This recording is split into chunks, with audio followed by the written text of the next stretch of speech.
The cash registers are ringing in Washington. This week, the first retailers began legally selling marijuana. There are long lines and plenty of excitement. But where does all that money go? Tonight, a Unit 8 investigation. Our Kylie Boshi is following the money trail. Kyle? Tracy, we've heard about the millions of dollars that Washington is expected to rake in through legal marijuana. But where does that money come from? Well, no surprise, taxes, one after another after another. It all starts when that marijuana is harvested with the grower. They're charged a 25% tax. But it doesn't stop there. We go on to the processor, those who may be packaging it. They're charged another 25% on top of that. And then the retailer. At the retail market, 25% on top of that, not to mention sales tax. It all adds up. Which one do you want? Do you want the Opal? Retailers in Washington are seeing green. This week, customers lined up to buy legal marijuana. Washington is hoping to cash in on pot sales through heavy taxes, just like Colorado.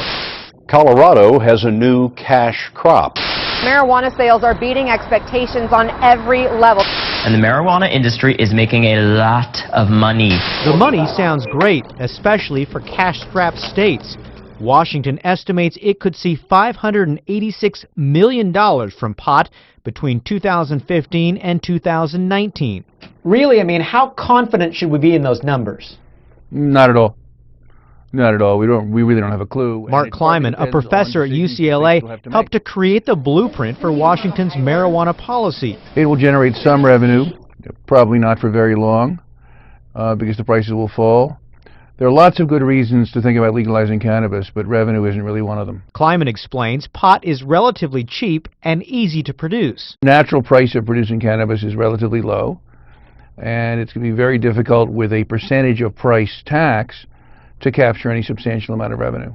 40% of nothing is nothing. Pro-marijuana supporters hope to put an initiative on the Oregon ballot in November. You know, the revenue aspect is definitely an important piece of the puzzle. They estimate retail sales of marijuana would generate $40 million in taxes. If this proposal becomes law, that money would be earmarked for schools, state and local police, drug treatment, and health programs. They admit it won't solve the state's budget crisis. You know, it's not a cure-all for everything, for sure. Forecasters admit no one really knows how much money will be made from the legal sale of marijuana.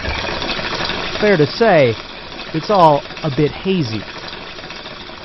Those tax revenues in Washington may be less than Colorado, especially in these first few months, simply because it's taken Washington a bit longer to get the retail system up and running.